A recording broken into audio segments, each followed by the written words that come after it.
Hello, and welcome to Season 8 of the Canadian Women's Foundation podcast, All Right, Now What? Gender equality and justice, where we live, work, learn, and play is the goal, and it makes life better for everyone. All Right, Now What? Remains a space where we ask, how do we move from awareness to action? But this season, we're also shifting the story. Through powerful storytelling, expert interviews, and bold conversations, we'll explore what true equity can look like, especially for those who are too often silenced or overlooked. The work of the Canadian Women's Foundation and its partners takes place on traditional First Nations, Inuit, and Métis territories. We are grateful for the opportunity to meet and work on this land. However, we recognize that land acknowledgements are not enough. We need to pursue truth, reconciliation, decolonization, and allyship in an ongoing effort to make right with all our relations. Today we are joined by host Alyssa Carpenter from the Canadian Women's Foundation. In this episode, Alyssa sits down with Jolene McDonald, an Indigenous wellness practitioner and the founder of a healing business that weaves together yoga, Reiki, life coaching, and community facilitation in the North. Together, they explore the power of grassroots care and small, practical ways to begin reconnecting with your own self and your community. My name is Alyssa Carpenter. I am the manager of the Northern Gender Strategy. I am joined here by Jolene, who I am going to ask to introduce themselves to everybody. Jolene McDonald, Vilji, Tetlikwichin at Tetliche, Gwitsat Eathly, Shati James Ross at Chahan Mary Ross. My name is Jolene McDonald. I'm a Tetlikwichin from Fort McPherson. My parents are James and Mary Ross, so Ross on my dad's side and Firth on my mom's side. And I'm adopted, so I'm figuring out how to get that in there, but I really want to honor my biological mother and my biological grandmother as well. My biological grandmother is my dad that raised me. That's his sister. So they kept me in the family. And my biological mom is Georgina Deggerness, and yeah, I just really want to ground myself in my family and who I am in my lineage, and just even as I close my eyes to kind of do that, my grandmother comes forward. My grandmother Bella Ross is someone who I often think about, her and my grandmother Rosie. I feel like whenever I do any type of work where I'm speaking or sharing, I like to call in my grandmothers, so that I feel like they're here with me and I'm not doing this alone. So I think that's beautiful. It helps shape who you are, and it's reminders what you're telling people are important to you and modeling that. And I think that's a big reason why I asked you to kind of just like join this podcast episode with myself. It really helps us get to like your journey. Can you share the journey that brought you into the work that you're doing? Can you introduce the work that you're doing? the work that I do is through my business called Shidri, which is my heart. And what I do through my business is a combination of things that I've picked up along my journey. I'm a certified yoga teacher, Reiki practitioner, and life coach. Um, I and I sort of bring all of those gifts together along with facilitation and workshops to offer what I'm calling heart healing to as many people as possible. Currently, the work that's really filling my cup, really touching my heart, is specifically with Indigenous women. And I think that's just because a lot of what I do is based on my own personal experience. I feel like the work that I'm doing really is about sharing what I have. Like, it's things that I've picked up along the way. It's experiences that I've been through, tools that I've used, healing that I've done. Like, it's a combination of things that have worked for me and a combination of my own unique gifts and the skills and tools that I've picked up along the way to really support as many people as possible to do their own healing so that they can come back to their heart and live from the heart, contributing their unique gifts to their families and their communities. Um, yeah, that's the work that I'm currently doing.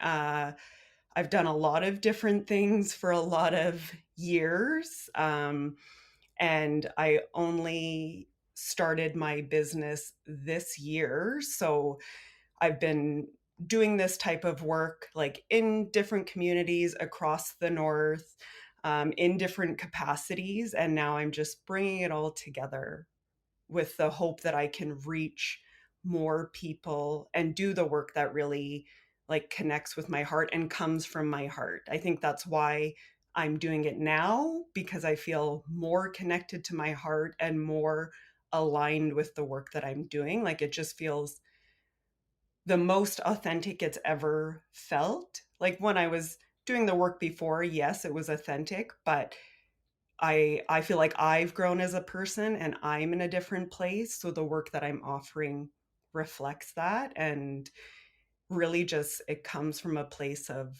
wanting to serve, wanting to make an impact, wanting to offer, like I said, specifically Indigenous women, what other women have offered me along my journey, which is support, encouragement, love, community, all the things. All the things that I think are really needed. And even just like reminders that that exists within us, that exists around us, um, and how important it is to pay attention to your heart, because I know there are a lot of distractions around us within our communities, and it's especially around harder times when we have to cope and are trying to regulate ourselves and um, find good people to be around. Like, I think that's so important, but it's beautiful, and I can attest to that. There are little gifts you've given myself, and I've seen and witnessed it from other people, because that's the role I have, is like, how do I make space, and how do I help bring individuals together that need to share space, and encourage what we see of them, and like hopefully that they take that with them wherever they go. That's beautiful. But I actually was just thinking about, like, as you were talking, how it's really been sort of my life experience that has shaped what I do. So thinking about, creating that space for healing, it really started for me because I needed my own healing. And I mean, that's a journey that never ends. I'm still healing, but what can I offer from my heart through my unique gifts from where I'm at right now? I feel like if we all do that, just like you were talking about your role, I think that will, if we're all honoring our unique gifts and bringing what we're gifted at to our communities, that's really how we're going to thrive. And yeah, I just wanted to say that, yeah, a lot of what I do is informed by my own life experience and my own healing. Like, it really, a lot of what I do has come from I needed this for myself first. What are some of the biggest challenges or barriers in this space, in this line of work, um, especially being from the community that you're from, the area that you're from, where sometimes resources aren't always there, or um, like even just the specific line of work that you're offering and creating, because you're bringing something that is like being requested and needed for folks. So, what are some challenges and barriers you faced?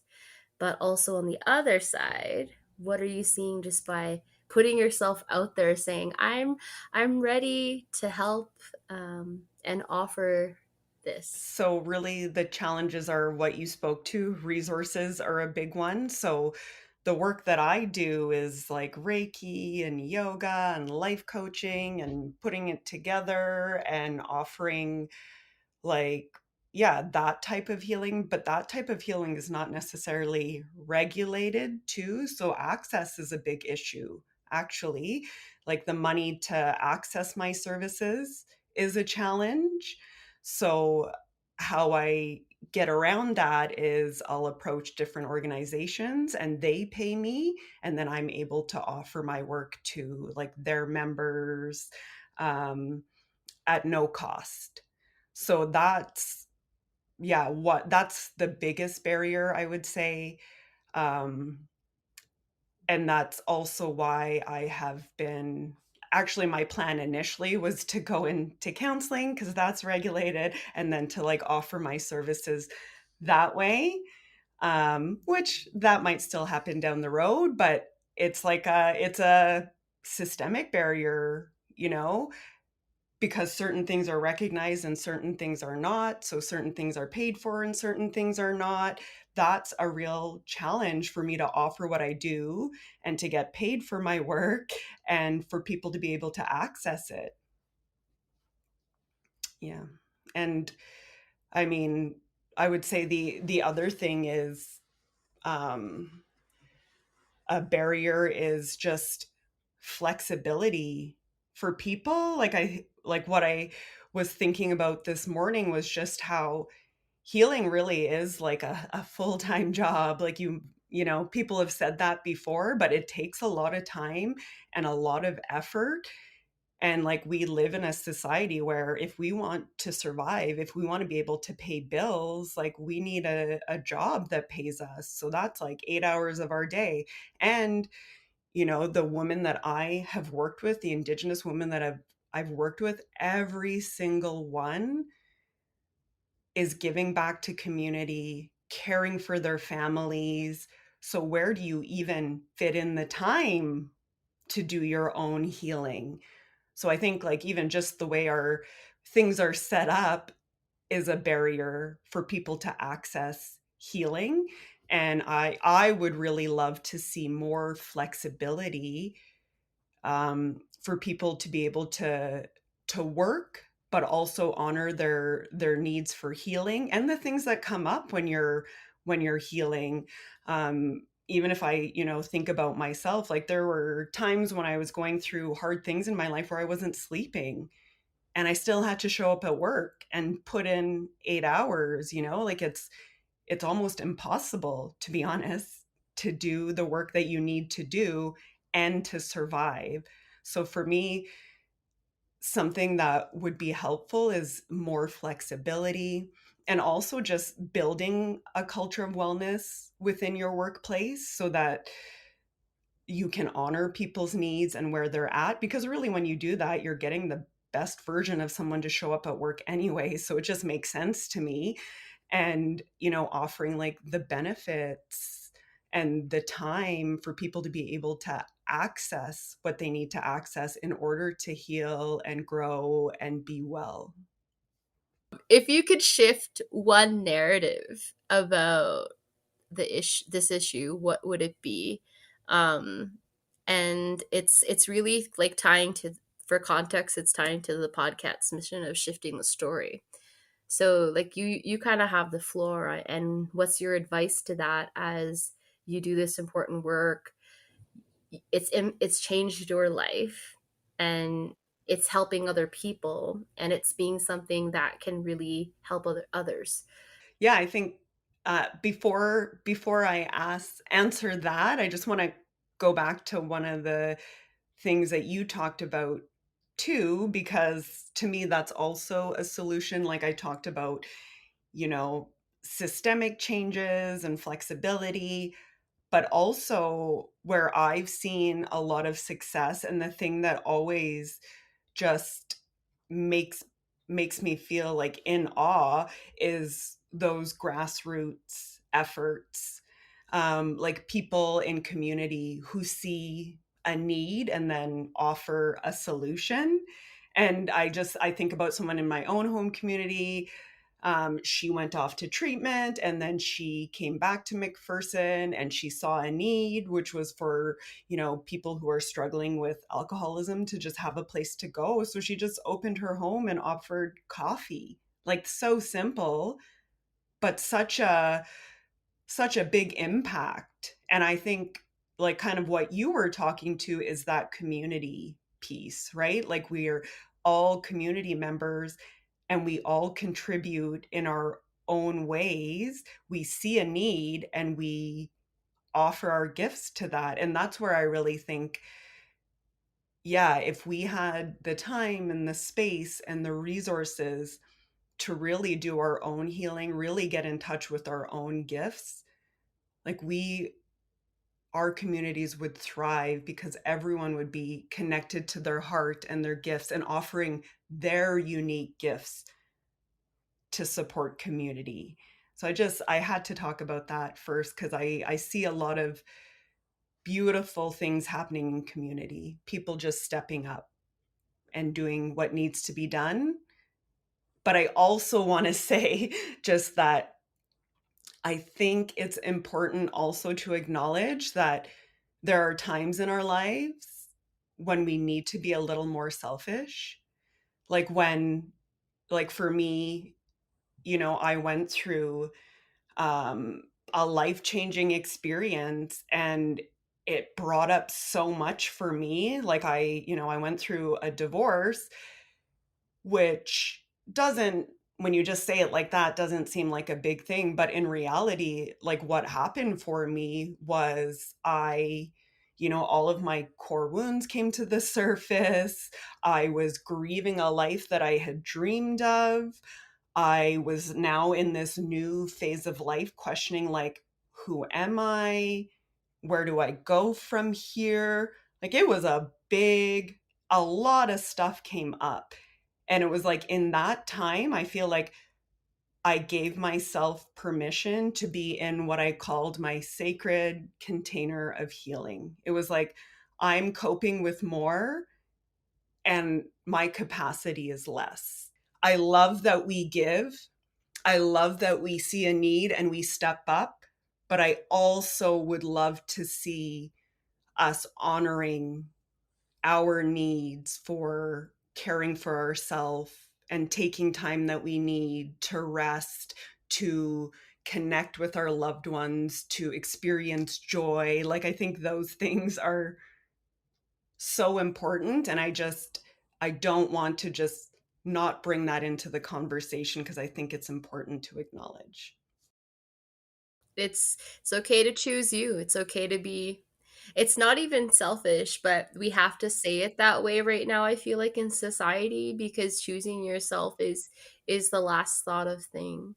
And if more of us did that and paid attention, and again, unpacking wounds that come up in times of loss and grief, because for you, that's a partnership, that's a life, um like that brings up so many raw things in unexpected ways. Loss does that, right? And it's, I'm so happy and relieved to hear that you were able to say, I need to look at me right now, I need to pay attention to me, and I need to say in the best way I can't do these other things for other people, or how I show up in a workplace or my family or my other commitments. And yeah, I hope that was really understood for you. Yeah, like I said, I've called it my sacred container of healing because I really have looked at it as like this sacred time in my life to be with my grief and to be with the things that have come up and to not, yeah, just try to carry on with my life like nothing's going on, because in reality I was going through a lot. And I gave myself the permission to do less. And then now, how that plays out is like, now I've got this new business and I have this inspiration and I've had time to create and like connect with who I am and what I truly want. And that's how a lot of my work has come about. So I think it's important and necessary and just really sacred. Yeah, it's a beautiful time, as hard as it is, to like really go within and to get to know yourself. And I just, yeah, like you said, we would all benefit, I think, from more time to be able to do that in whatever ways we need to. To those kind of listening, what are meaningful ways that you give advice of where to start? Because I think sometimes we don't know where to start, and what would you be willing to share to others? Well, first of all, just your question about shifting the narrative too, that's still in my mind because I do think one thing to understand is it's for me, I believe it's really not us, it's the system that's set up against us that um makes it hard to heal and to do the things that you need to do to care for yourself. So the narrative that I would want to shift is like it's it's not us, it's the system. And that makes it a challenge for us to like be in community, to heal, to connect, to experience joy, because we're working to survive. We're trying to survive on top of all of these other things. So if I could shift the narrative, that's what I would say.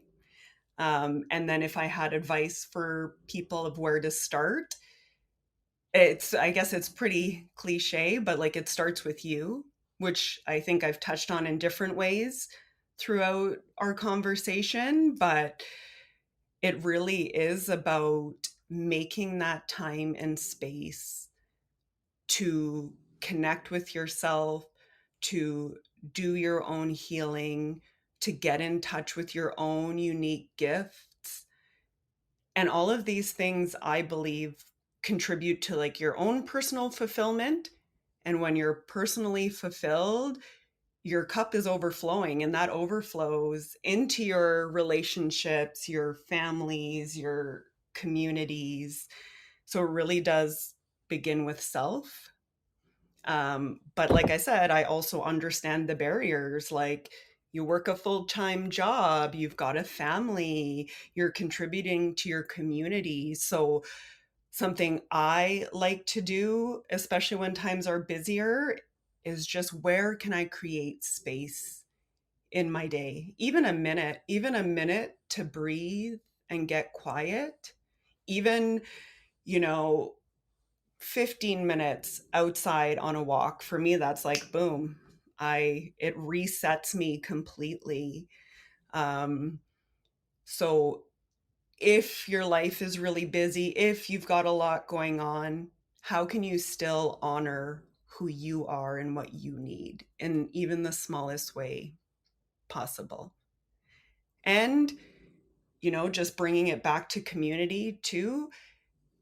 I think there are two things about community. I think you can create a community that supports you in this, but sometimes that takes a lot of work too. And I think what I want to say is just that don't let like a lack of community be a barrier. So, if it means you have to do some of your own healing work on your own, access outside resources, spend more time on the land, but people are busy, so you got to do it on your own, like I think do that. And then where you can, if you have the capacity, definitely find community. And if you have to and you have the capacity, create community, like small things. One thing that I did last year was a book club for Indigenous women around the book by Thosh Collins and his wife, The Seven Circles. That one, oh my gosh, I'm sorry. I'm forgetting the book name, but you know what I'm talking about. Anyways, yeah, so yeah, and I just got women together once a month, and I just created that space and that time, and there was intention. So we would get together, read the book, talk about it. And then people had the opportunity to like pair up or do things as a group. And I really, for me, what I did was, my intention was create the space, create the time, and then let the magic happen. And I think that's one thing that people can do, like I said, if they have the capacity, but don't let it be a barrier to your healing if there isn't already a community, or if you don't have the capacity to create one. Like, do what you need to do to take care of yourself. Thank you for helping shift the story on safety, leadership, justice, power, and rights. You can visit CanadianWomen.org today to learn more and stay connected. We believe everyone should be able to exist without fear of harassment or abuse. You can help make that a reality. Text SAFE, SAFE, to 20222 to give $10 and support women, girls, and gender diverse people throughout Canada. Small actions can lead to big changes. We appreciate your support.